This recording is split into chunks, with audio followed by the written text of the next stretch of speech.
In 1950, inside a mansion tucked into the Hollywood Hills, Los Angeles police planted microphones. For 6 weeks, they listened, waiting for a man to expose himself. His name was Dr. George Hodel, a brilliant physician, a socialité, a suspected murderer. What they heard was not a confession, but something worse.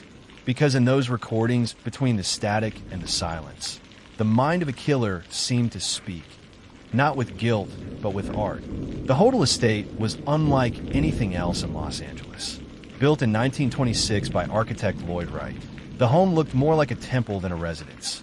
Its sharp, geometric walls carved from stone, its hallways narrow and echoing. Neighbors said it felt like a place where secrets lived. By the time of the Dahlia murder, George Hodel was already part of the city's intellectual elite, fluent in multiple languages, admired by artists, writers, and philosophers. He hosted lavish parties attended by Hollywood's strangest mix of guests: doctors, surrealist painters, socialites, and filmmakers who spoke openly about Freud, Dadaism, and the art of chaos.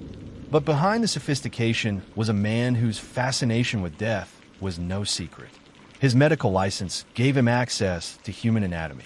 His friends joked that he treated the human body the way painters treated clay. And in 1947, 1 year before the LAPD began to suspect him, Elizabeth Short was found mutilated with surgical precision. It wasn't proof, but it was enough to make detectives listen. In 1949, George's life began to unravel. He was accused of sexually assaulting his teenage daughter, a trial that shocked Los Angeles high society. The case ended without a conviction, but it left a permanent shadow. That same year, an anonymous letter reached the LAPD. It read, "You already know who killed the Black Dahlia. The doctor, the one in the strange house on Franklin Avenue." That tip changed everything. Detectives obtained authorization to place listening devices in Hodel's home. In February 1950, technicians hid microphones in the walls, attic, and telephones of the Franklin Avenue estate. What followed would become some of the most haunting surveillance tapes in LAPD history. The audio quality was poor, muffled voices, static, fragments of conversations. But the content was unmistakable. In one section, Hodel can be heard pacing. The sound of footsteps echoes through stone corridors. He mutters to himself, "Suppose I did kill the Black Dahlia. They couldn't prove it now. They can't talk to my secretary anymore. She's dead." A pause. They thought they had me. They thought wrong. The next day, police transcripts note a woman's scream, faint but audible, followed by the sound of running water. Moments later, Hodel's voice again. "Leave it alone. Forget it ever happened."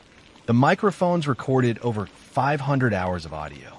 None of it was a direct confession, but every minute dripped with the kind of arrogance only guilt could create. When detectives confronted him weeks later, he laughed. "You think I killed that girl?" he asked. "You overestimate my patience."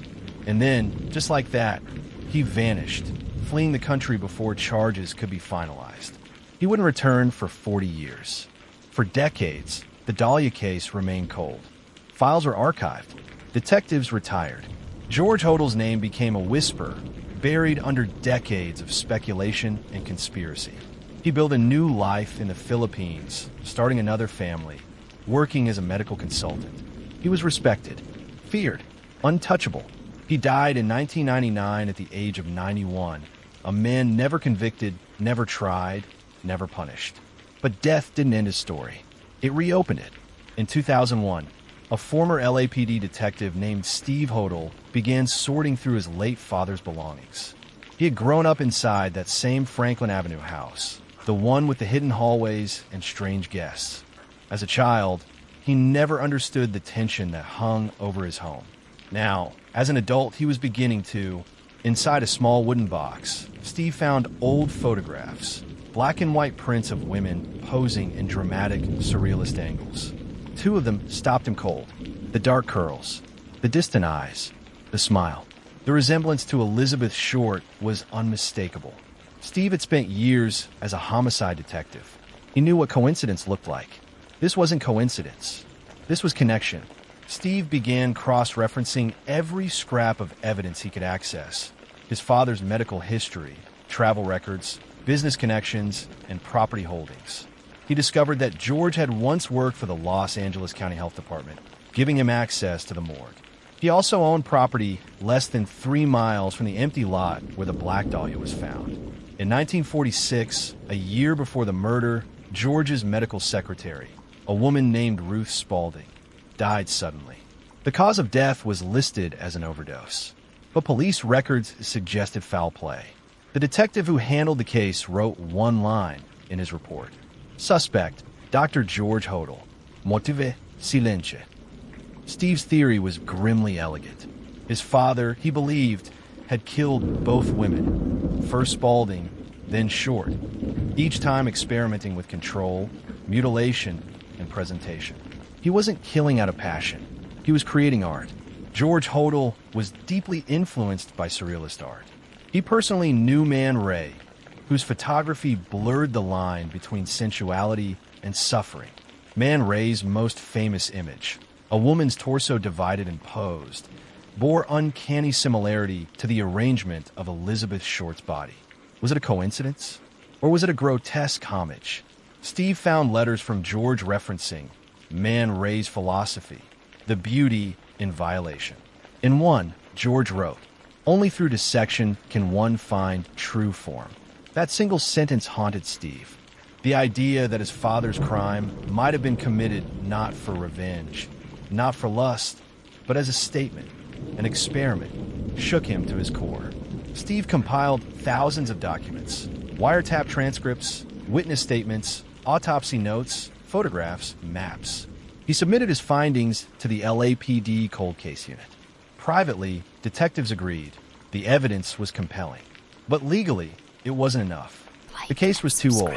The recordings were inadmissible. There would be no trial, no closure. Steve published his findings in a book, Black Dahlia Avenger. Critics called it obsession, but the more the public learned about George Hodel, the more the theory made sense. A doctor, a sadist, a man of status who believed himself beyond morality. If not him, then who? The Franklin Avenue mansion still stands. Tourists sometimes stop outside, snapping photos of the angular walls, unaware that beneath its floorboards, microphones once recorded the voice of a man describing the unprovable. Some say the house is haunted, not by ghosts, but by echoes. Late-night passers-by claim to hear whispers. One homeowner years later reported the faint sound of running water, though the pipes were dry. Maybe imagination, or maybe history, refusing to rest. Modern profilers studying the case describe the Black Dahlia killer as narcissistic, calculating, and self-aware. Not a man of rage, but of ritual. Someone who understood anatomy, enjoyed control, and took pleasure in the performance of death. The public exposure of the body was deliberate, theatrical, a signature act. George Hodel fit that description with chilling precision. He was not insane. He was curated madness. Some killers leave fingerprints. Others leave philosophy. Dr. George Hodel may have left both, embedded in tape, in letters, in a son's lifelong obsession. The Black Dahlia's death was more than a murder. It was a mirror held up to a city that worshipped beauty and ignored the violence beneath it. And inside that mirror was a man who believed he had found a way to turn horror into art. In 2013, ground-penetrating radar scans beneath the Franklin Avenue estate detected what appeared to be disturbed soil, possible burial sites. No excavations were ever authorized. The property remains private. Steve Hodel, now in his 80s, still believes his father was the killer. He once said in an interview, "When you stare at the evidence long enough, you stop wondering if he did it. You start wondering how many more he killed." And perhaps that's the real horror of the Black Dahlia case. Not that it remains unsolved, but that the man who solved it might share his last name. This was Trace Crime Files. Subscribe for more stories where truth is stranger than fiction, and justice is never as simple as it seems.